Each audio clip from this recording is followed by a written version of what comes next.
Nah, disinilah kita itu nggak bisa nangkep orang-orang ini, masalahnya kan begitu. Baik, Kendala-kendala yang ada di diri kita itu begitu gitu loh. jadi Nah, kira-kira seberapa besar Pak Sutioso ancaman ISIS di Indonesia khususnya?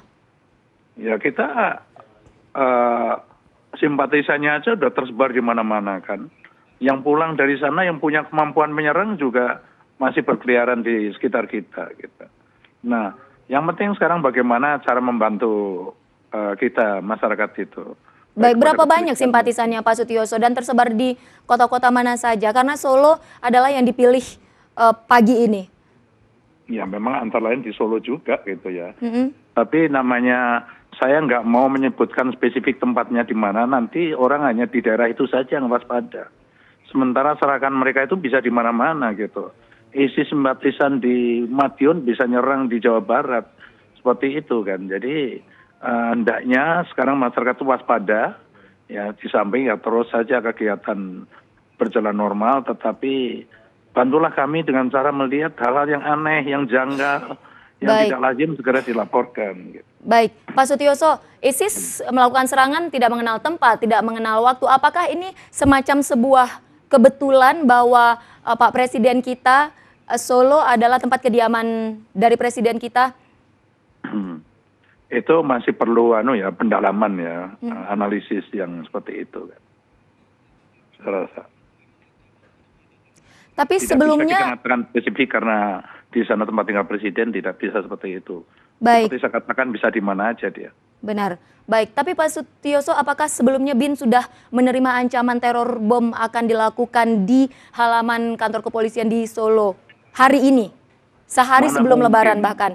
mana mungkin teroris ngasih tahu di mana tempat dia aksinya akan di mana, itu sasarannya mana, ya nggak mungkin lah. Ada indikasi tidak Pak Sutioso? Kita itu membacanya dari indikasi-indikasi yang ada. Dan itu selalu kita transfer kepada aparat informasi. Tetapi andai kata segera dirubah undang-undang itu, di mana intelijen itu juga bisa memanggil orang untuk bisa menanya gitu. Itu sudah sangat berarti bagi kami. Gitu. Baik, kalau analisa dari BIN sendiri Pak Sutioso, kira-kira bagaimana kondisi pengamanan jelang Lebaran besok secara keseluruhan, bukan hanya di Jawa Tengah?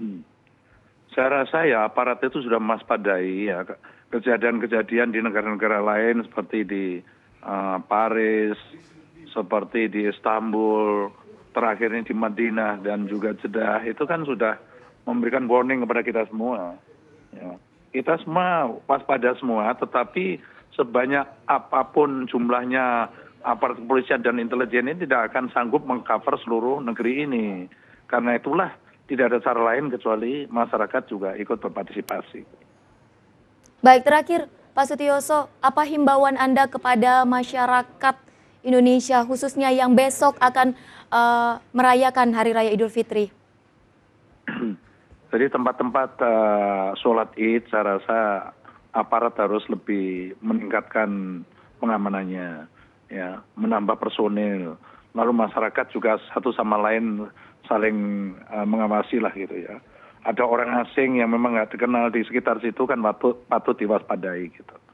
Itu saja. Tapi lakukanlah sholat id besok itu insya Allah dengan hikmat lah gitu. Karena itu hari kemenangan kita. Berarti tidak perlu takut ya, Pak Sutioso, tidak perlu khawatir teroris ya.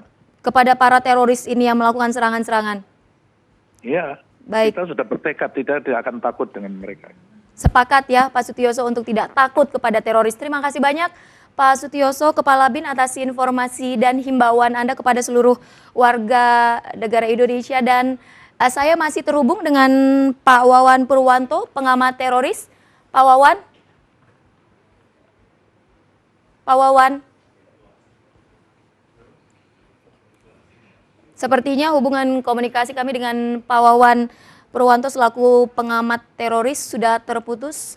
Dan pemirsa, demikian breaking news ledakan bom bunuh diri di Jawa Tengah untuk edisi hari ini. Bagi Anda warga negara Indonesia khususnya warga Jawa Tengah yang pagi tadi mendapat serangan ledakan bom bunuh diri, tepatnya di halaman kantor kepolisian di Polresta Surakarta, untuk tidak takut seperti yang dihimbau oleh Gubernur Jawa Tengah Bapak Ganjar Pranowo tidak perlu khawatir ketika Anda menemukan gerak-gerik atau melihat orang-orang yang mencurigakan, apalagi jelang Hari Raya Idul Fitri, untuk segera melaporkan ke pihak kepolisian terdekat. Sepakat dan sama-sama kita untuk melawan dan tidak takut kepada teroris. Dan pemirsa, sebuah bom meledak di halaman Mapolresta Solo Selasa pagi. Bom meledak sekitar pukul 7.45 waktu Indonesia Barat.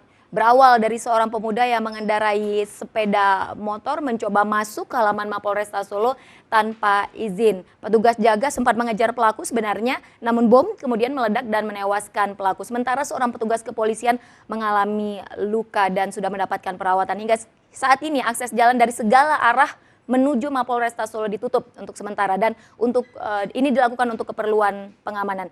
Terima kasih banyak Anda bersama kami di Breaking News, ledakan bom bunuh diri di Solo, Jawa Tengah.